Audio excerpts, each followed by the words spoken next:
Hello, and welcome to Lamont High School's 2020 Virtual Teaching and Learning Night. My name is John Aspel. I am one of four business teachers here in the business department. This is my 20th year here at the high school, and I have taught 24 years in high school overall. I also taught 12 years at Joliet Junior College in their computer and science department, and I received my bachelor's degree from Illinois State University in business education, and from there I have received my master's degree. The first one was in educational administration, and the second was in curriculum and instruction. I am also the Future Business Leaders of America sponsor, along with Junior Achievement and the freshman class sponsor as well. Okay. So, welcome to Teaching and Learning Night. One of the first things I want to do is kind of overview what the kids can expect this year and parents as well, but also what we as teachers expect. Okay. First, this course does satisfy the state's consumer education requirement. So when the kids successfully complete this semester, they'll have that requirement completed. I did want to touch base on our classroom and Google Meet expectations. You should all be aware of these, as each student was required to have their parents and themselves sign off on those expectations that we have for class. All students are expected to participate and to be actively engaged on a regular basis, whether they are at home or in our classrooms here. Students are expected to have all of their classroom materials ready for each meet. For finance, I can tell you we'll be using a calculator most days, along with their textbook and other materials, which I will touch base on. To be marked present, students should have their cameras turned on, and if there are any technology issues, they can always reach out to our help desk students and they'll be able to help them. If they are having camera issues, we'll be able to swap that Chromebook out for one that has a working microphone or camera. Okay. Students are expected to treat each other with respect and courtesy. In an interactive environment, some kids start talking while another one might be talking. That could be delays. So we're pretty respectful of all each other. Okay. Student and parent acknowledgement forms that we talked about. You should have signed one of these within the first class or two. If you think maybe you didn't see it, please reach out to me and let me know. It's the expectations that we have for every meet expectation, but also for the course overall. As far as our curriculum, I wanted to let you know that our daily lesson plans are on Classroom for them to review if they're absent or if they forgot maybe what's due in class or what we worked on. They can always go back out and take a look at those. They are posted by the end of each school day, so they'll know exactly what to do for next.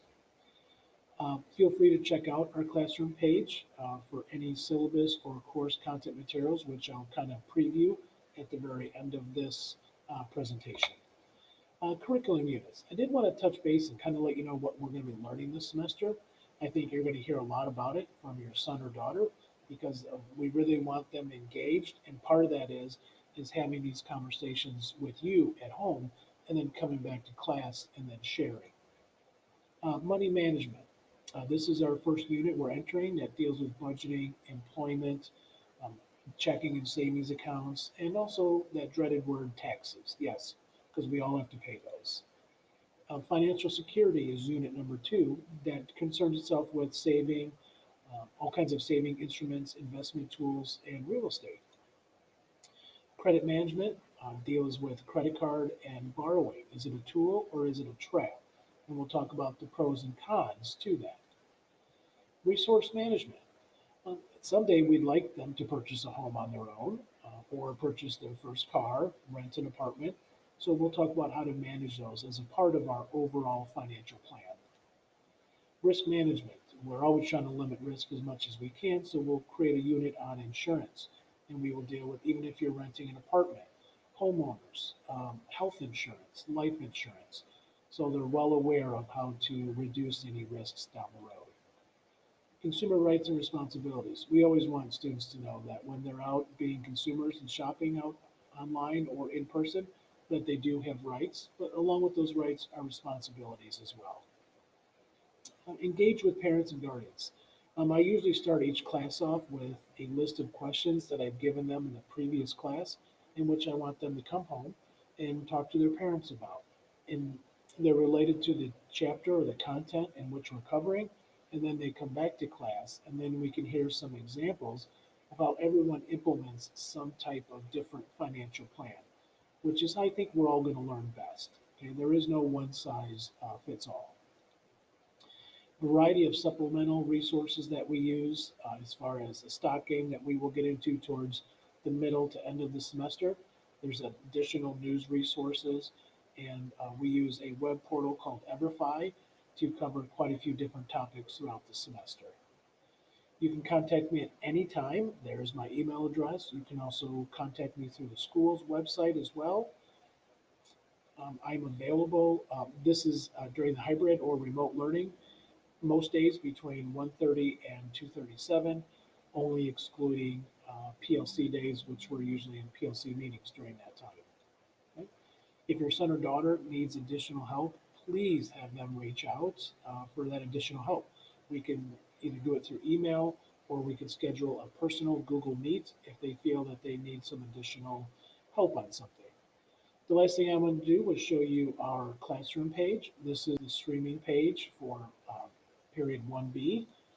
But if I click on my classwork tab, here is a link to the help desk if they need to, if they're having some technology issues with their Chromebook. But just to give you an idea, under course information, you will see our course outline. This is our daily lesson plans that we talked about that they can always go out and take a look at and see what we did that day, what was assigned, and any due dates. And these are links to just some of the supplements. Some of our students have an ebook, so this is how they can access the ebook. That student acknowledgement form, which all of you signed, and then our academic integrity practices, which is our cheating policy, which is a part of our students' parent acknowledgement form. Students take attendance for themselves at the beginning of each course. An example of like some chapter 6 materials that we put out there in addition to our textbook. The quiz that we took over this chapter. This is a practice that students can go out and practice online. Any Google Slides or presentations that we may use in class, I put those online as well. There's a method for students to take notes as an example. And you can see there's some other assignments out there as well. So it really is a one-stop shop, our Google Classroom. Again, if you ever have any questions, please don't hesitate to reach out. And I'm very much looking forward to a great semester. Have a great day.